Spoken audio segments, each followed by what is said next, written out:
Hey everybody, welcome to the next episode of the show. Today's guest is a wonderful friend of mine that I met 3-4 years ago named Simon Mitchell. When I first met Simon, he was running like a digital agency, coaching network marketers and social sales and things like that.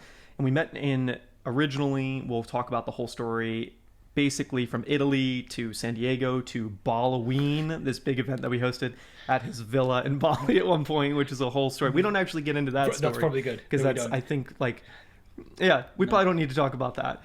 But basically, Simon has gone through this massive transformation in his life. And today's episode, we dig into that transformation. We talk a lot about unearthing a lot of avoidance mechanisms that can be done in seemingly externally positive ways where you're like, oh, that person's doing a lot of stuff, but it still could be a form of avoidance. And we talk about like how to take that shovel and kind of dig up the avoidance, and sometimes you put some back on, sometimes you take it out. We talk a lot about his life experiences of building different businesses and how those fulfilled different areas of his life, and how he's come to the point now where he's building this incredibly huge company already, which is kind of amazing. But we talk about a lot of the success stories and a lot of the failure stories of building that company and a lot of the fun tools, strategies that he's used to do that. And one of the most important things I think we talk about is how he discovered his like purpose, or what he really feels most fulfilled doing in his life. And we also talk about, for you, like some ways you could look at your own life to discover that for yourself. So I hope you love today's episode and enjoy Simon Mitchell.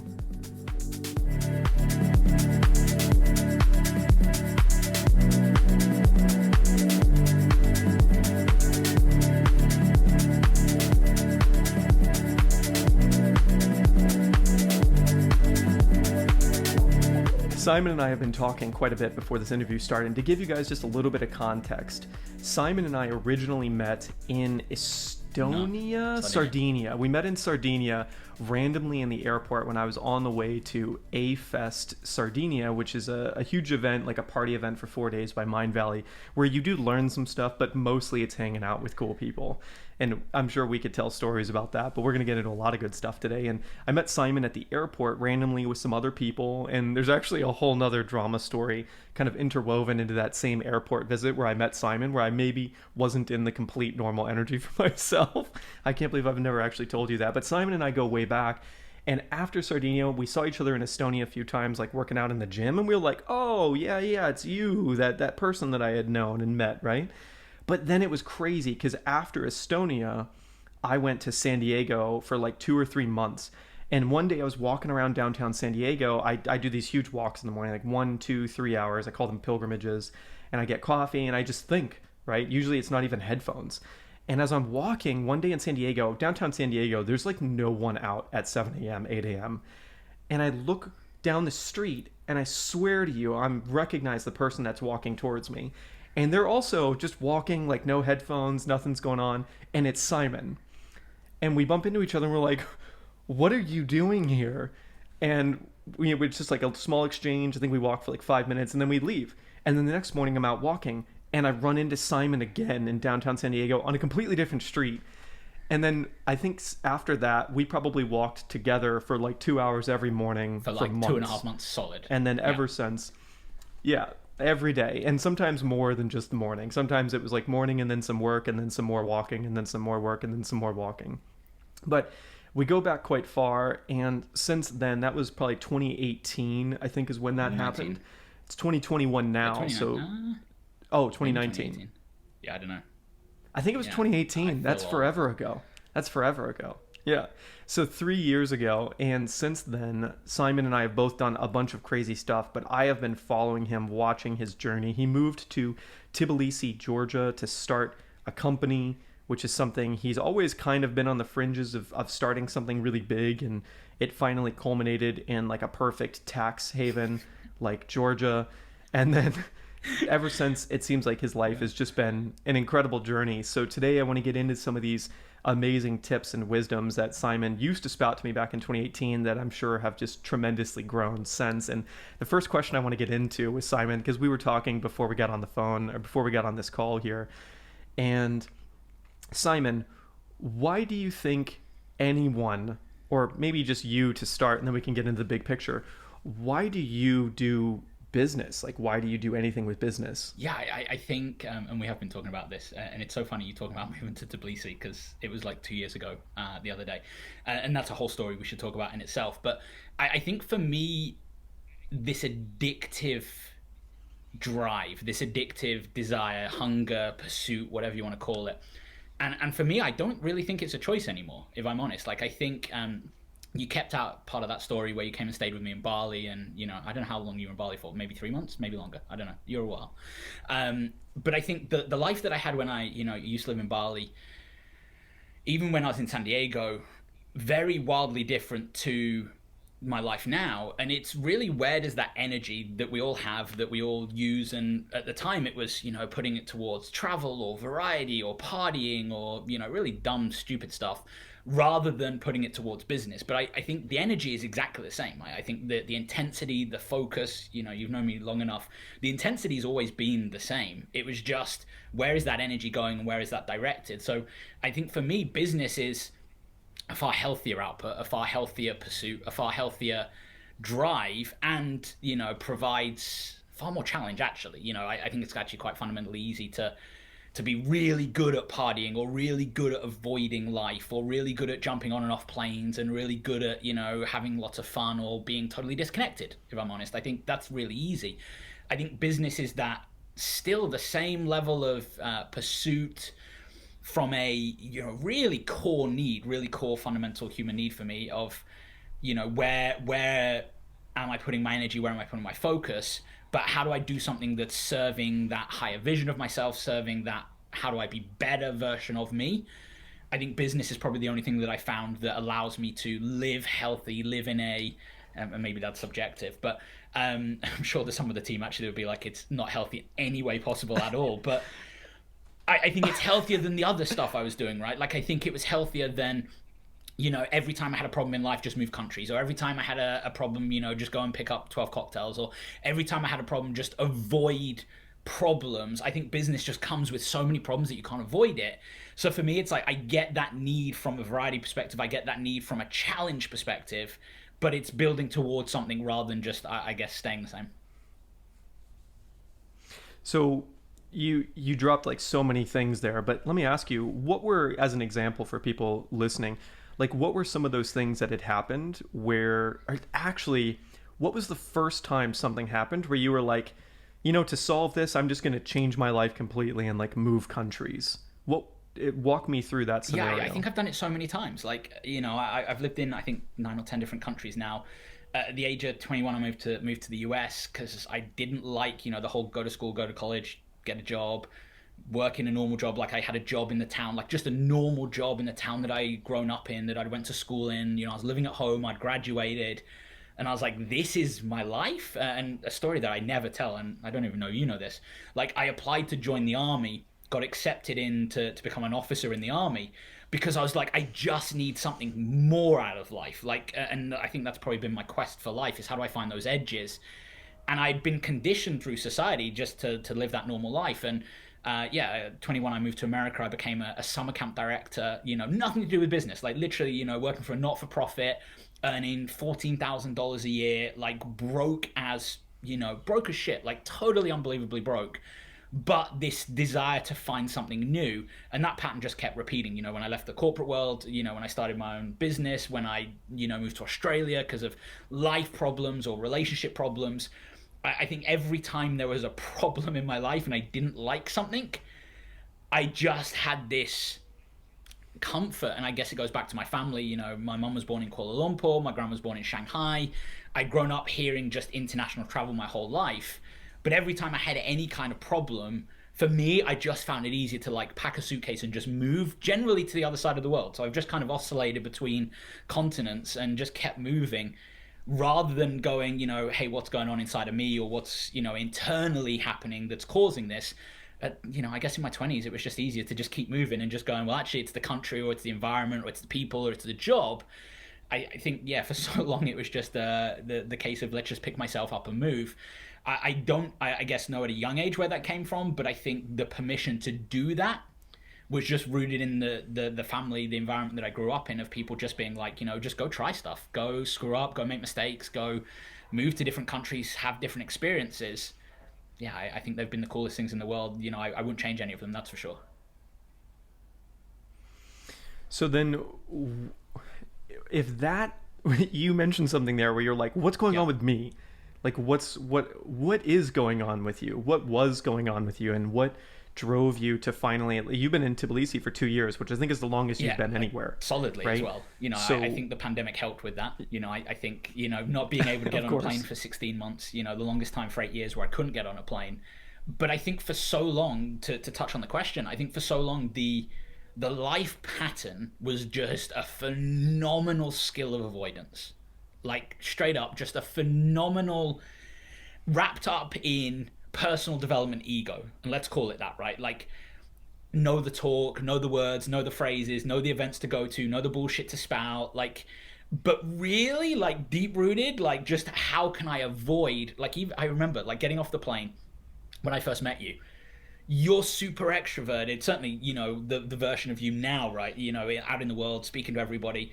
I remember at that phase in my life, money in the bank, not where I wanted to be health wise, but not sure of what my next journey was, not sure of where I was going, 30 years old. Had, it, by all accounts, everything I'd wanted, reached the mountaintop, had my dream villa in Bali, lived by myself in a 4 bedroom villa, which was, kind of crazy looking back. But I remember getting off that plane and you're just like straight in, people's faces. And I'm just like, what the, who is this guy? And you're so loving and you're so kind. And I'm just like, what? And I remember being so uncomfortable because I'd gone to this event, 400 odd crazy, successful, fun, playful, energetic people. And at the time, I remember getting off that plane being like, I'm not going to drink for this experience. But at the time, alcohol was this incredible avoidance for me. My first night there, I remember, just being so uncomfortable and awkward because, everyone was having fun and dancing and connecting. And I was just like, this is just, I'm so out of the loop. And so, ended up drinking for the rest of the trip and had loads of fun. And same in Estonia. I didn't go to anything. I was there for a month and I think I went to like 2 talks out of, like 100 or something.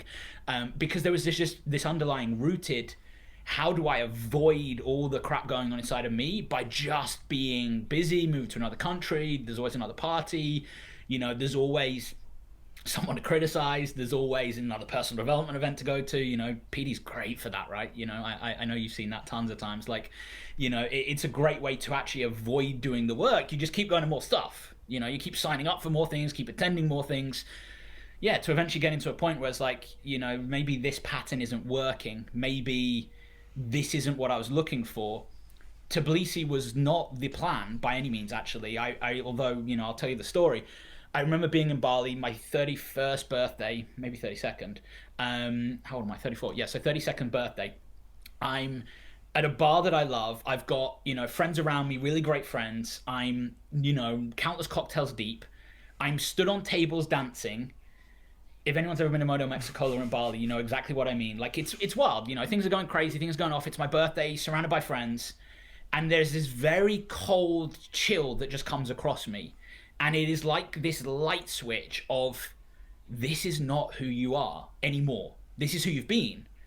And that was my identity, and so much of my identity was rooted in that person. But I vividly remember, like, I got off the table and I said to everyone, I was like, I'm leaving, peace. And everyone was like, is everything wrong? I was like, yeah, I'm good, I've just got to go. And I left Bali 2 weeks later. I literally packed up my life, left Bali, went to Georgia to get tax residency, and 2 years later ended up staying and building a company and pivoting 400 times. But the reality was, there was just this very comfortable knowing of, you're full of crap, cut the crap, and this isn't who you're meant to be, this isn't the life you really want, go find some purpose. Yeah, so you talked about this thing internally where you had like this deep, like, I'm meant for more Yeah. type of thing. When you say, like, there's always, can you hear Yeah, those I love police it. sirens? I'm in Yeah. New York City. This is That's like a totally normal normal in New thing. York. You mentioned this thing where you're like, it's a really good strategy to avoid doing the work, right? So let me ask you, based on what you've learned in life thus far, A, what is the work? And then B, what are we all working towards? Or is there a towards, or like what? I'm I'm really curious what your thoughts are on this whole idea of like, if we're avoiding, what are we avoiding, and what are we what are we really trying to what should we be trying to go Yeah, after? I think the biggest thing that we're all avoiding, certainly was in my case, and actually loads of people that I've had this conversation with since, is actually two sided. Fundamentally, at a core level, being so raw and so real and authentic, and like, this is who I am. Like, that level of, and I don't mean, and no disrespect to anyone who's done this, I've done loads of this myself. That's not, yoga retreats, that's not meditation circles, that's not, full moon parties. Like, I've done all of those things, but it's like real truth acceptance on a core level of self. This is who I am. This is what I want. This is what I desire. This is what I live for. This is what I like. This is what I don't like. This is who I like. This is what I don't. And just really fully working towards awareness of self. So that's the other side of that. The second side of that is then going, well, how do I live my purpose on that? How do I be in this state of self, not wrapped up, by the way, like I said, in woo woo or fluff or knowing all the talk, and I've grown up in that environment. I get it, but like really understanding, for me it was like, I love working, like I love cool conversations, I love working, I love walking. The partying was cool, but actually, like, grinding 7 days a week, like, grinding to me is the happiest state that I'm ever in. Like, living my purpose, working, I'm a fundamentally happier human working with the team than I am, sitting in a bar scrolling on Instagram, worrying about the next photo that I'm going to put up. Like, I'm just a far happier person. Not 5 out of 7, not 6 out of 7, like 7 days a week, 365 days, I'm just happier working. And it's that awareness to go, okay, that's who I am. Then the second side of that is, well, actually, stop apologizing for being that person. Whether that's in relationships, issues I've had in the past where I was trying to wear a mask or trying to fit into someone else's values, or trying to fit into, like, well, I'm this guy, but I can also be this guy. And it's just having that real unapologetic conversation with self to then go, well, this is how I live. I'm not going to apologize for it, not in a selfish, rude way, but like, this is who I am. I'm not going to fundamentally change that because I love that. Then this is how I'm going to go live my life. And if people want to come on that journey, great. And if they don't, cool. So I guess that's the part A question. The part B, what are we all working towards?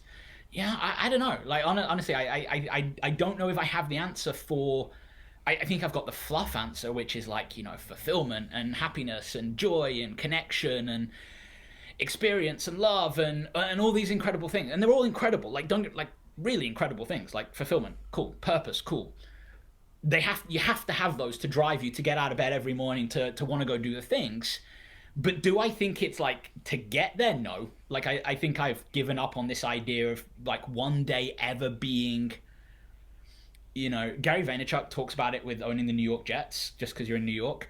And he says, like, the day that he buys the New York Jets will be one of the unhappiest days of his life because he's got it. Like, it was his goal. And we've talked about before, like, have a goal to buy an island.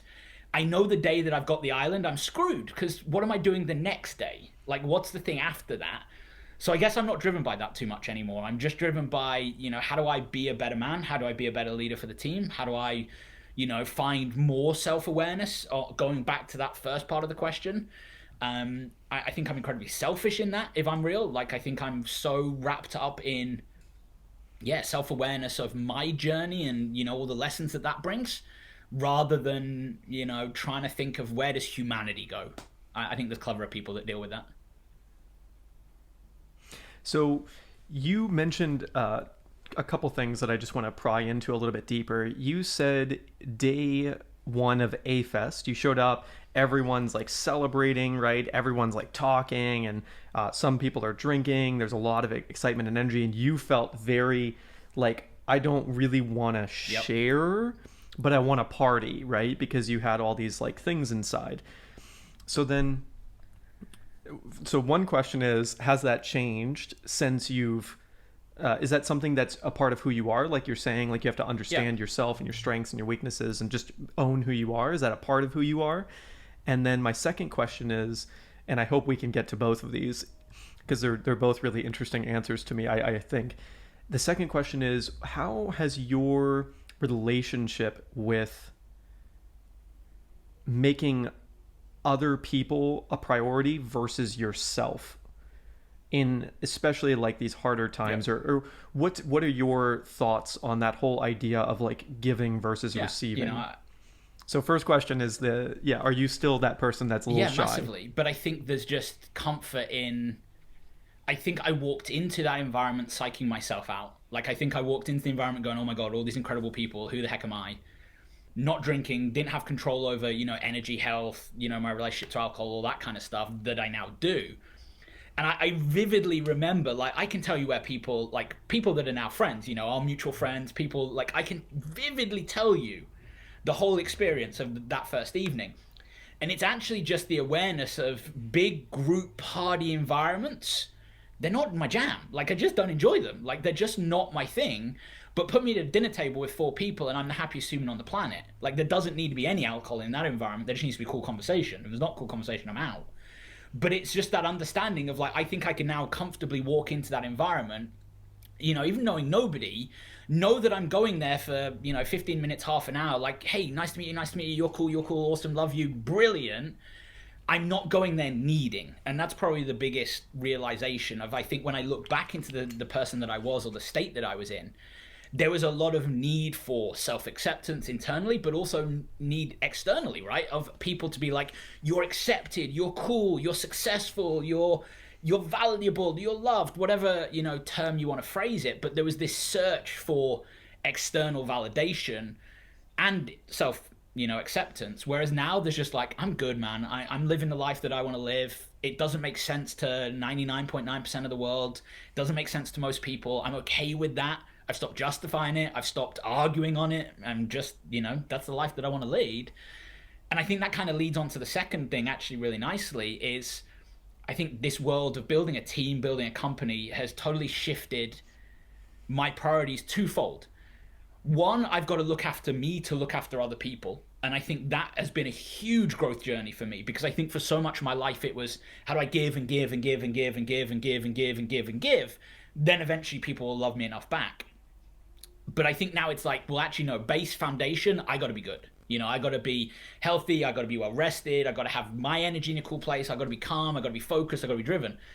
But then secondly, that's actually then allowing that springboard to, humans are going on their own journey, and, be so much more understanding and tolerant. I think building a team and building a business has just created this level of compassion that, me 2 years ago, me 10 years ago for sure, even 2 years ago, just had zero, just driven by ego, but like zero compassion for the shit people were going through. Now to be in a place of like every single day watching people from a young age, the team that works at the office with me, just people being on this journey with me of like, people are going to screw up, people are going to have some life challenges, people are going to intend to do the best things but still not have the resources. And also, people haven't gone on their own journey yet, so maybe they don't have the resources internally or emotionally or spiritually to get themselves out of some crap. I think some of the stuff that, I was talking actually to one of the team yesterday, the stuff that used to trigger me a year ago when I first started building the company, to just today I look back and I'm like, wow, you're a douchebag, like self, of just like so judgy of, the crap people have to go through in life, and like, why aren't they understanding, or why don't they appreciate, or why don't they get it, or why don't they work hard, or why don't they work 7 days a week like I do, to now being in a place of like, actually, humans fundamentally are going to do the best they can, full stop. They're going to do what they can. My role is now to create the environment, to nurture, to support them, to take care of them, whether that's financially, give them a cool office to work in, give them certainty, challenge them, push them, coach them, certainly a space that I love. But it's to come from that space of, no one's got it figured out.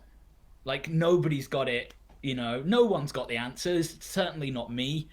And I think that's probably the coolest journey is, I think me 2 years ago being in that place of like, I need all this self-acceptance, so run by ego, to now being in a place of like, well, actually, I don't need any self-acceptance, like, any external validation. I've got tons of self-acceptance.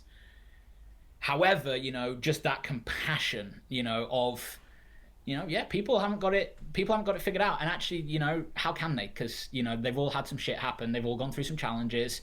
They've all had different life experiences. People doing the best they can. Yeah. So that brings me to one point that I want to make about how I Yeah. became your friend. And then there's a lot of points around that, but one major one, and then one question. So the point is, I was one of those people jumping around at A Yeah. Fest on day one, like celebrating with everyone, and I didn't know a lot of those people. And the understanding that I had at that time, and have had for a long time, is that most people crave that acceptance and feel, let's just call it, alone Yep. in life. Like no one quite understands them.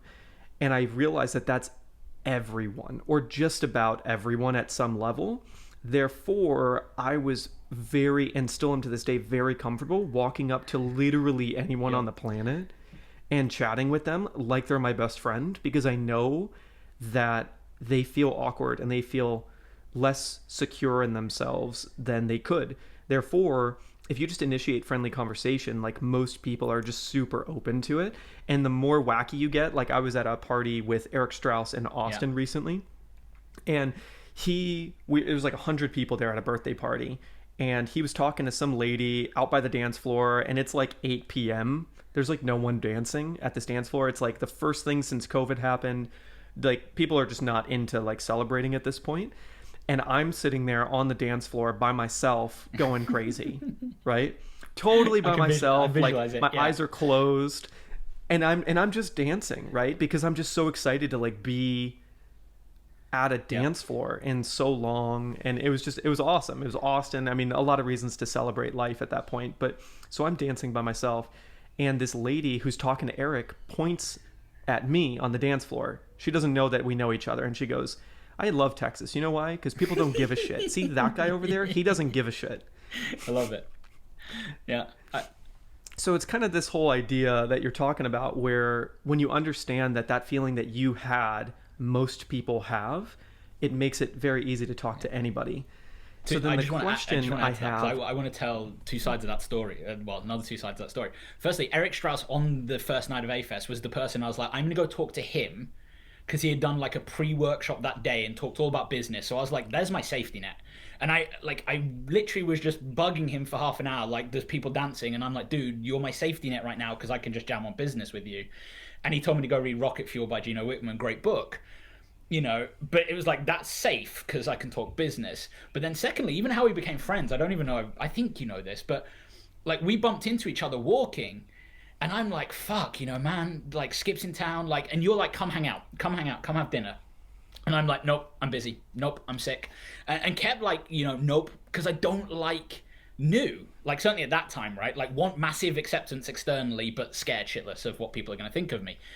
And so eventually you were just like, come for dinner. Like, there's no escape. Come for dinner. Carl's there, Chris is there, Sammy's there. Like, there's people, and, even then, four people, five people, that was kind of crazy. But even then, you were just in that space of like, dude, come for dinner, come hang out, come grab a coffee, come walk, come chat. Yeah, and I think that taught me so many lessons of, I'm sure you still do, actually, but, walking up to random strangers have been like, scale of 1 to 10, how's your day going? Just initiating that conversation with compassion. And I mean like servers and people at grocery stores, and just taking that moment to humanize everybody, and taking that moment to, yeah, just connect, even if it's that 3 seconds of just like, have that cool day. And I think that's certainly stuck with me. I really think that that's like the most fulfilling part of my life, Yeah. by the way. That one thing that you just said is the one, if I was going to get hit by a bus later today and I could teach anyone anything, it's connect with every single person that you encounter. And it'll just bring you so much joy to understand them even a little bit. Like even if it's like the barista and you're like, how's your day? And they're like yesterday this happened. She was like, or 2 days ago, and she goes, I'm kind of bloated. Like I ate a lot because I'm not going to have a lunch break, and I just feel like weird. And I'm like, well, at least you're walking around making coffee all day, so that's cool. You're not like sitting down. And she's like, yeah, you're right. And I was like, it's amazing. And then she made me even more amazing coffee and really took her time. It was beautiful. And now I see her all the time, and we like recognize each other, and it's like one day can do that. It's just I love that. So then my second part here, the question I wanted to ask you about this is, you say 7 days a week, 365 days a year, like this is how you feel like Simon. This is like your most true essence. And then for me, right, it's like this encountering every single person and making them feel loved and welcomed, like instantly, as fast as I can, right? These are things. How did you, if we trace it back, like we had this conversation around like trauma before we got on this call, which we're going to Yep. flip in this one and start talking about the opposite side of trauma can lead to bad things, but can also lead to really beautiful things. But I don't know if we should call that trauma. We could call that like, I think it's trauma. I don't know, like Yeah. positive. Yeah, you could call it trauma or some other cool word that's like a positive side of that. And what do you think, if you've ever traced it back, kind of were you born with a 365-day, like that's what's going to make you happy? Or is that trained in you, and how? And what were the series of experiences? And if other people are listening to this, watching this, and they want to trace back in their own life, like what would be your wisdom or your guidance on how to discover this for Yeah. themselves? I Because there's like I feel like it's a web, right? There's like so many things they might have to like kind of go through to discover it for themselves. Yes and no. I think, massive amounts of awareness of gratitude and just massive advantages, and privilege in. I grew up with a mum, that just worked in like the 365 days come from her. I remember watching, at a young age on Christmas Day, she'd be working. She'd just constantly be wanting to build her business. So having this blueprint of, my mom, single parent, raising me, only child, just working. Like, there's no question, there was no doubt, there was no, like, there was just work. And so I think, there's massive privilege in growing up in that environment, combined with, I've never known a world without personal development. I remember sitting in a car at 3 years old, Tony Robbins, audio tapes, like in the tape player in the car. So growing up in this environment where, a very strong, driven female as a role model, as a mom, like just going out and like just getting everything she can and working tirelessly and having challenges and having setbacks and just keeping going. And, that work ethic really comes from her, like that's not mine. Like it really is just transplanted from her. To, as a teenager, being so unbelievably not driven, like the opposite of whatever driven, like lazy, overweight, unmotivated, disconnected, unhappy. Like take every negative, connotation and just, kind of throw it at me, and I'll kind of go, yeah, that was where I was at. To then getting to a place of, some success, out of success, partying lots, travel lots, to then getting to a space of, who am I and what life do I want? It always fundamentally, to me, comes down to that question of really singularly. And I actually remember having this conversation with Susie, my mom, when she came to work for my companies a few years ago now. She came to work with us, and she was in a different company. She was in a different role. She wasn't happy. And I vividly remember saying this question to her. It's not the question I ask all over the world. And it's fundamentally, what do you want your life to look like? And what everyone else gets screwed up on is, what do you want to put on Instagram? What do you want to put on Facebook? What do you want to tell your friends? How do you want to flex? How do you want to phone up your buddies? And like, how do you want to even tell your parents? I've got some staff that used to work in the company, and they just wanted the title. I'll tell you the story for a second. Like, they just wanted the title of manager. They didn't care what they were manager of. They just wanted the title of manager so they could go home to their parents and be like, I got promoted to manager. Like when I first moved to Tbilisi and started building the company, culturally, I had no idea what I was doing. Different culture, ex-Soviet Republic, beautiful, most incredible country in the world. Stunning. But culturally, wildly different to, the UK, Australia, US culture that I'd grown up in, of just like work really tirelessly.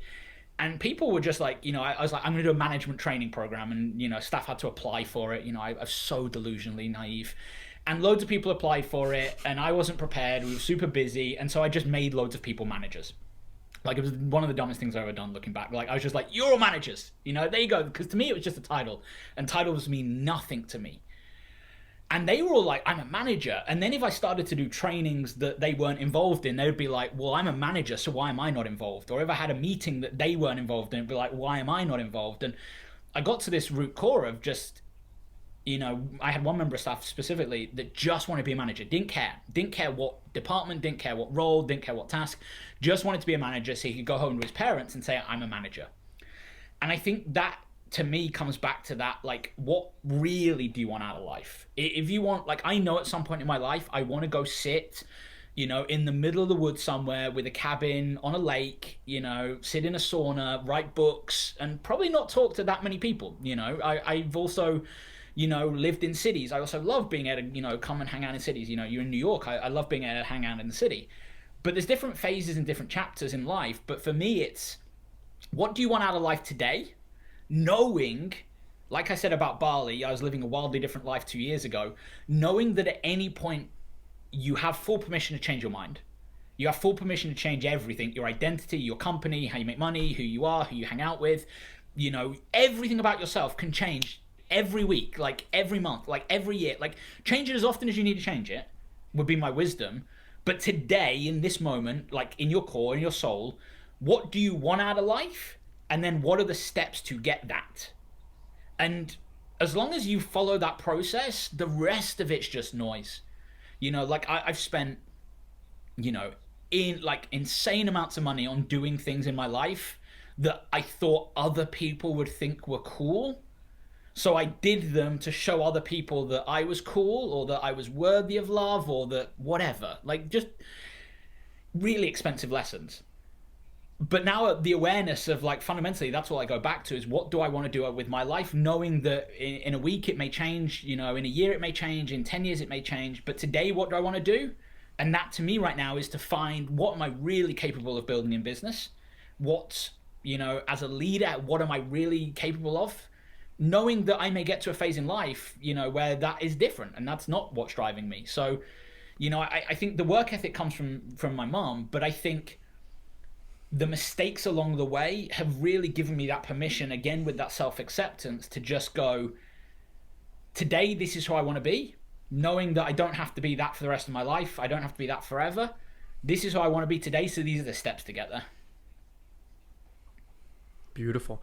So then, man, I've got just a load of questions that are, I'm loving this. So two questions again. It's another two-parter.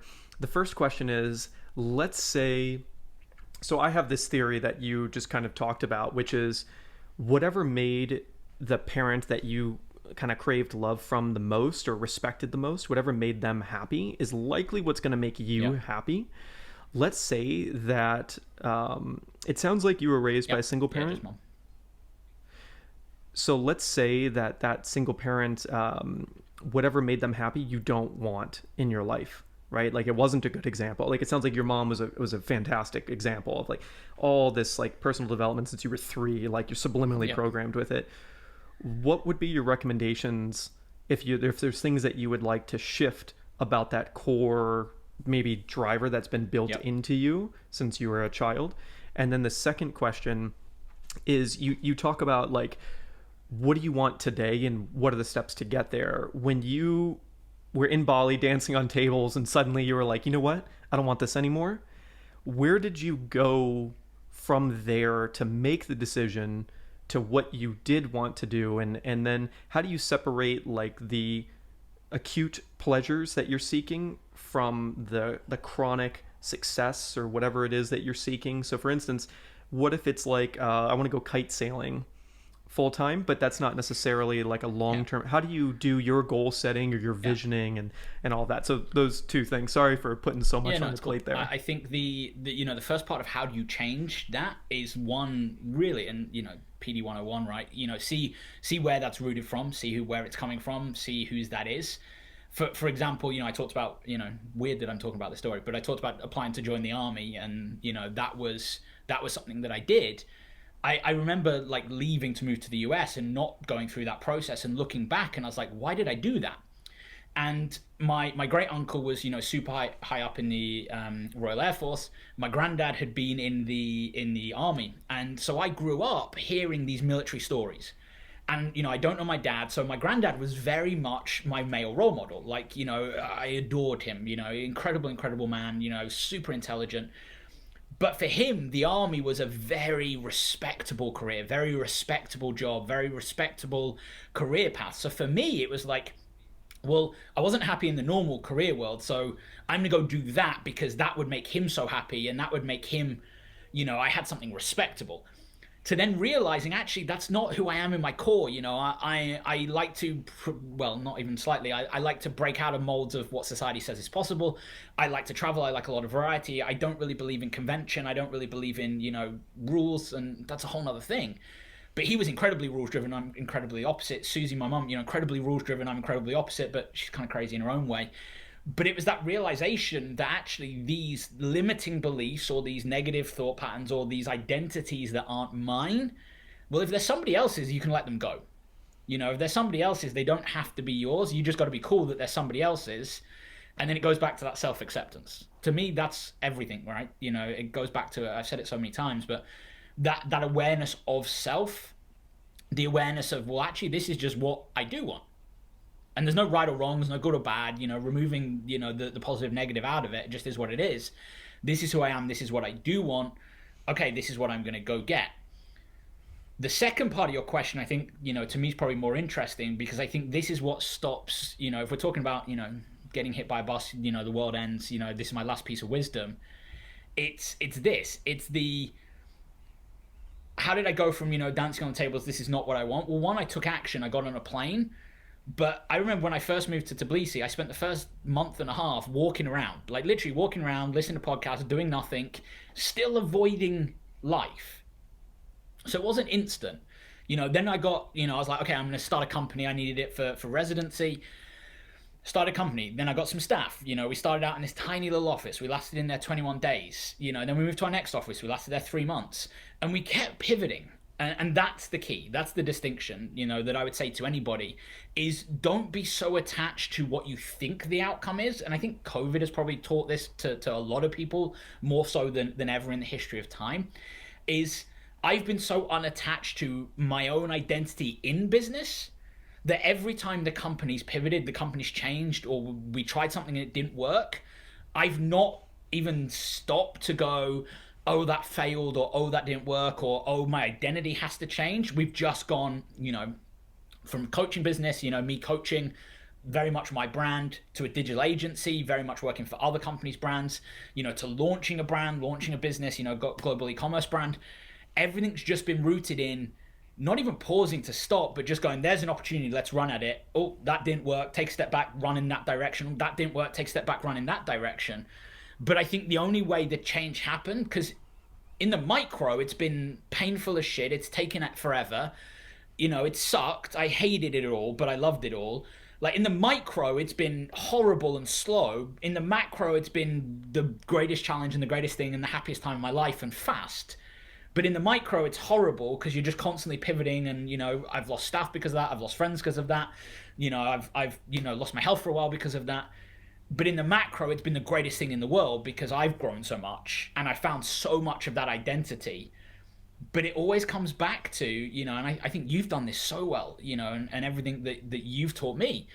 It's just that, you don't have to be attached to that identity of yesterday. You just get to go do whatever you want now. You just get to go build your company however you want. You just get to go be whoever you want. For me, my health journey, for so long, my identity was being overweight. My identity was being fat. My identity was, all these self-labels, not other people's labels, self-labels. To then just getting to a point of like, do you know what, enough's enough. I've got to have health as a foundation, real breaking point, painful point to get to. But getting to that place of like, just because that's what my identity was in business or in health or in spirituality or in relationships or in finances, doesn't have to stay that way.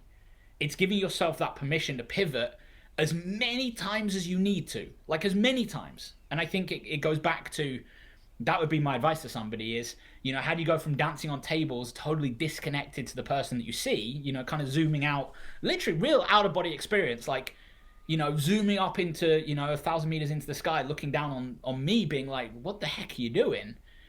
To where I am today, really living purposefully, and that's probably the most important thing, really living, my purpose. The difference is that I've just not been afraid to pivot. Some people might see it as, not be afraid to lose, but I'm just like, it doesn't matter. It doesn't matter if you fail. It doesn't matter if you lose. Just keep pivoting until you get it right. So I've seen you go through quite a few huge transformations, and I've also seen you attempt a lot of small transformations.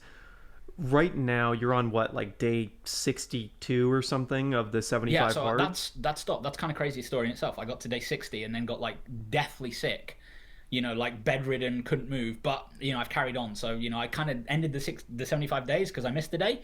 But as soon as I'm done traveling, I'm back on it. But yeah, I'm super clean. I think I'm day 80 no drinking. which is super exciting. In itself. But yeah, just fitness. Like I'm in quarantine for 6 days, and yeah, right behind my camera, there's a static bike so I can work out. There's a kettlebell on the floor over there. Like it's just a different mindset where I'm at right now. So then let me ask you, because you, in my experience of you, are a master at pivoting Yep. and change, right? You're always open to like trying the next thing to improve yourself or people around you or whatever, right? That's pretty clear through this whole interview. What's your wisdom on when you're ready to make the big change? What are the tools or the strategies that you use to ensure that you're successful? Because sometimes I've seen you, like, you'll do it a little bit to kind of like dip your toes in the water, and then at some point you're like, okay, I'm Yeah. really in on this, because like this 75-day hard thing for you, like I've seen the photos through the time and it's Yeah. like Yeah. dramatically different. So what's your secret there Yeah. to? I think Yeah. I know the answer to what's my secret. I think context is what always changes big, like what leads to big fundamental change for me. I really truly believe this. People have to have catastrophic experiences. And I don't mean they have to be globally catastrophic. They can be micro in self catastrophic, but they have to be catastrophic. Death of identity, death of ego, death of self, perception. And so that was definitely a trigger at the start of this journey. Really big death of ego, really big death of an identity that had to change. But I every time I've tried to like do things like half-assed or like dip my toe in, as you say, like it's because it was like this sounds like a good idea or this logically makes sense. But I wasn't doing it for a reason. I was just doing it for like, this would be kind of cool, or this would be great, or I remember I was vegetarian for 10 years, and I did that because fundamentally I was going to die. I was living in the US in Iowa, drinking beer, eating pizza, and eating lots of processed meat, and I was like, I'm going to die if I don't do this. So that was like pretty catastrophic, like, go vegetarian. Stopping drinking for me was like, I'm really watching myself limit myself as a leader, as a company, the culture we're creating, how I'm showing up, and seeing what that was leading to and seeing the future of where that would go to was like, nah, really that I guess Christmas past, Christmas present, Christmas future moment of just like, wow. But I think the biggest thing to answer the question of my advice, and this is the opposite of what every single book and every self-help person will tell you, is my advice is just change everything. My advice, and you know this about me, like I just don't believe in small measures because it doesn't work for me. Like for some people, they're like, they would say, just do one extra workout a week, or run extra 5 minutes, or do something a little bit extra, incrementally improve it. And I'm just like, it just doesn't work for me. Like if I'm gonna get obsessed, then I can create change. But if I'm gonna try and do something, like I know it's kind of the same when I was partying, is the truth. Like if I'm gonna party, I was gonna party. Like there was no like, oh, I'm gonna like have one beer. It's like, no, I'm gonna drink the whole place dry. There was no like, I'm gonna go traveling. It was like, I'm gonna go around the world and not stop until I can go to this many countries. And it's kind of like the same with fitness for me. Is when I was like, I'm gonna do this, I had the leverage to do it. There was that catastrophic internal pain. So it was like, okay, well, I'm doing it. I might as well do everything. I think there's a lot of people that be like, well, eat healthy, cool, I did that. Stop drinking, cool, I did that. Go to the gym, cool, I did that. 2 workouts a day. Lift weights, cool, did that. Lose weight, did that.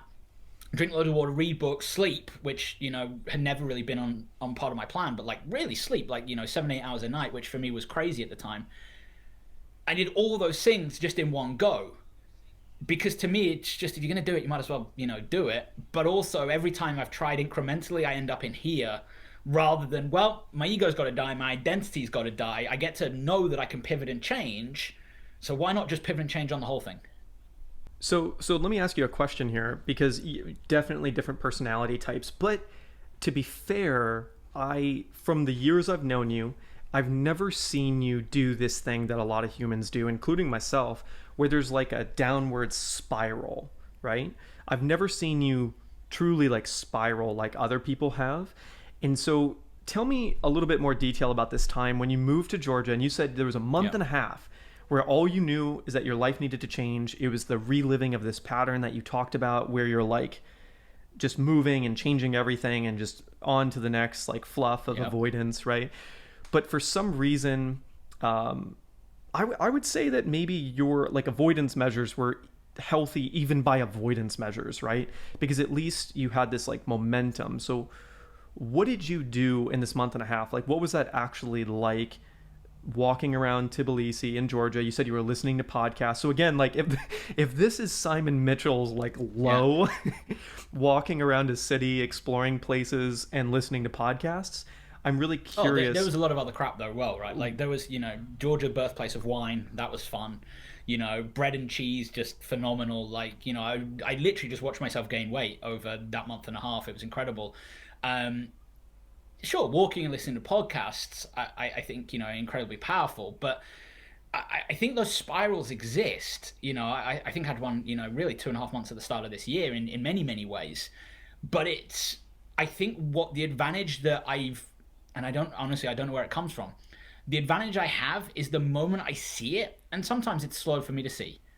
The moment I see that I'm spiraling or I'm not where I want to be, it's like a light and day switch. It's not I've got to spend 6 months in that place, or I've got to spend 5 years or 10 years. Like, I've got people that I've grown up with that they're still talking about the crap that happened to them 17. At 17, they're still talking. Like 17 years ago, they're still talking about things that were outside of their control or things that happened, and they've stayed in that state. They've stayed in that space. I think for me, it's the fundamental hunger to grow, the fundamental hunger to take responsibility, even when I've been in those spirals, even when I've been in those negative places that have lasted months, at times, and there's been those times in my life. It's just fundamentally getting to that point, like I say, catastrophic. I think, and sometimes my personality will create the, not even sometimes, every time, my personality will create the chaos to make it catastrophic when I'm in a spiral so that I can get the change. Like, I will purposefully create a mass amount of pain or chaos or conflict so that it's big enough leverage to blow something up so that then I'm like, I got to go be something different. I did that at the start of this year in some things. I've done that. I remember when I moved from the UK to Australia, like, a relationship ended, like, and I caused chaos because I was like, I need it to be that, distracted, disruptive, whatever, so that like I move to the other side of the world. I just think, whether it's, even when I first moved to Tbilisi, like there was just this awareness that I came and I was walking and drinking all the wine and eating all the food. And then there was like, okay, I got to go do something. Well, I moved into this office, but that's probably actually still part of it. And then I created conflict with the landlord where we had to move out. We'd been in the office 21 days. We'd never signed a contract. We just got the keys. And then she came in, was like, sign the contract. And we had a massive round with 4 hours. We had to move this whole office. I say whole office, it was 6 people and 6 desks. We had to move this whole office into my apartment at the time. And it created this such a fight or flight moment of like, am I building a company or am I just like pretending to build a company? Because then I had all these staff and I didn't have an office and we had to go find a new office and I had all this furniture that subconsciously I think I was just doing to like keep ticking over. I'm still avoiding. I'll go shopping. I'll buy some desks. I'll hire some people. I'll interview some people. I think looking back now, and I've never really thought about it until right now, but I think creating conflict for me to create chaos is what leverages, and this isn't healthy. I don't think this is healthy in any way, by the way. But I think it creates enough leverage for me to then go, okay, that's dead. Go build this new. To be fair, I would say that's exactly the answer that I would expect from you, but I would say that's a very healthy mechanism. I'm not sure if that like forcing the downward spiral to go a lot faster is necessarily the best way for everyone, but what I always say is like wind in the Yep. sails. And the reason I say wind in the sails is because then you'll hit the wall a lot faster, and then you can either decide to go through it or move around it or change direction entirely. But if you slow down that trajectory, then it'll take years or decades. And I've seen this in many people where it takes a long time to decide you don't want that anymore. So Then let me ask you, kind of getting into these last couple questions here, is there anything in particular, like any message that you are just like on fire about right now, something that you want to leave everybody with? I mean, this whole idea, right? Like we get hit by a bus, or it's all fake and it's just a simulation, right? And it's nothing's really that important anyways. Like, is there a message or something that you'd like to leave everybody with, or something that's on your mind that you're like, wow, I really wish people knew this other Yeah, thing? I think it's selfish actually, because when I always like when people ask that question, it's like, what did I wish I knew? Really, like what do I wish that, you know, how do you go back 10 years and just whisper in my ear? But it really comes down to, and you touched on it there, and the real story of you teaching me, it could just be a computer simulation and this could all be made up. I think has led me to take massive risks, but I think even then, it's take risks sooner, take bigger risks, knowing that just really following on from that wind in the sails, like you're going to hit the wall, just hit the wall fast. If your business is going to build and it's going to fail it fast. Reid Hoffman talks about that a lot, and I'm just, that's probably my jam at the moment is anything you're going to do, like just figure out a way to accelerate it by either taking more risks or spending more time on it. Like for me, if I'm going to get fit, I just want to spend as much time getting fit as I can because it's just easier than taking, 4 years to get fit. Just change your diet, work out like crazy, sleep lots, drink lots of water, and it's actually pretty simple, but just cut everything else out that was stopping you. But it's the same in business. I think the biggest thing that I wish I had done is even then taking big risks, but I wish I'd taken more risks. So I look back and the only things that I regret are I didn't take the bigger risks sooner. I didn't take the bigger leaps. I didn't like everything I've sat on of like, that uncertainty is what will kill you. It will kill you in your health. It will kill relationships. It will kill you in business. It will kill you in your finances. But it's that uncertainty that I look back and I go, well, that's created some successes because every time I have taken a risk, it's worked out, even when it's worked out horribly bad in the moment. Like even when it's been like so painful. Like I was telling Skip a story before we jumped on here. When we first launched the company that I run today, a global e-commerce brand, we have a tech platform that all of our influencers use. And, as I was saying to you, like it's just so crazy. We were 6 weeks out from launching. We'd announced that we're launching. And we have thousands of people at this point who want to be on our platform. And we're at a point where we've spent probably 6 months at this point, maybe slightly less, getting the tech platform, the tech partner that we want. And they're going to cost us an insane amount of money for a startup. Like it's an insane investment, but it's the best. I've spent months looking into it. I've been on loads of calls. I've kicked all the tires. I've talked to everybody. I know the platform inside and out. I've read all the tech docs on it. And I say to my head of tech, who's 20 years old, and Bilal, like, it's just a super genius. But I said to him, I remember, and this situation that I'm about to tell you made, our dynamic and our friendship and our trust level. I just said to him, just go do some due diligence, see if there's another platform out there that could do this for us. So he goes back, a day later he comes back, he's like, I've got this platform. It's going to cost us a tenth of this other platform, maybe even like a 20th, like stupidly less. We're a startup, we're bootstrapped, like, all my money's in, I'm funding, this to everything that I've got, me and my business partners, like we're in, there's no like, there's no outsiders, it's just us. This is our whole life. And so I'm like, this is like ding, ding, ding, ding, ding. I'm like, Bilal, what do you think? He's like, well, yeah, I think they can do it. And I'm like, cool, you make the decision. 20 years old. I'm like, you make the decision.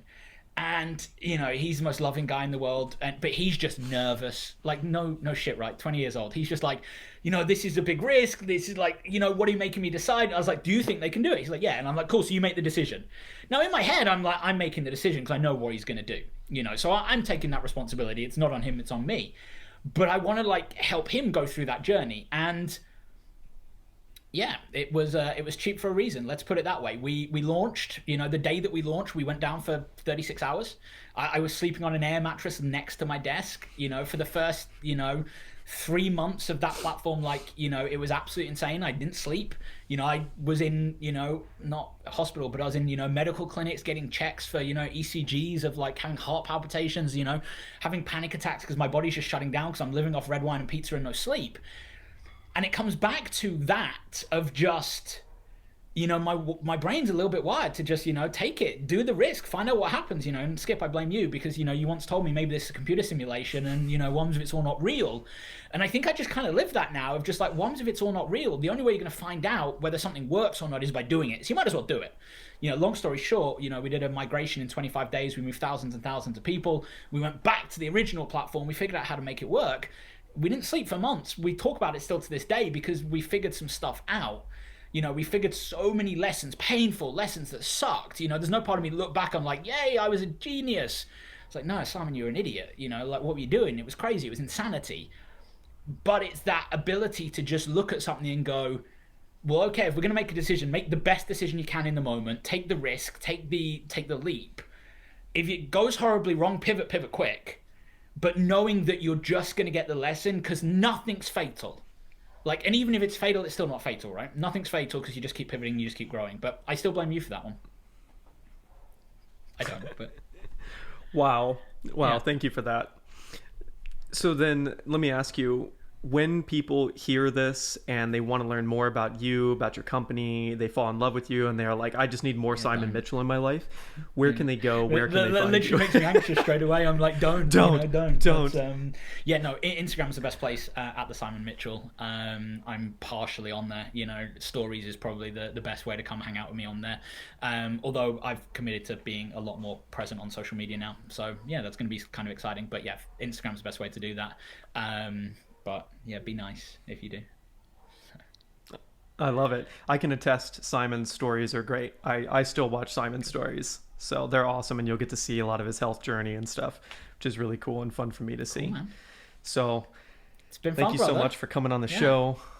I'm excited. I think there's a lot of like punchiness in this. I'm excited for the world to open up and we can spend 4 hours. Anyone watching, if you've done this, you know what I mean. But if you get the chance to go get some kind of vegan milk, cappuccino, and walk around a city. Doesn't matter the city actually. We've done it in quite a few places, but yeah, I think that's one of the happiest times of my life. Just wandering around a city, talking to you about everything, literally sparring with you. Not physically but mentally. Some of the greatest conversations of my life and ideas have came from those moments. So kudos to you, man.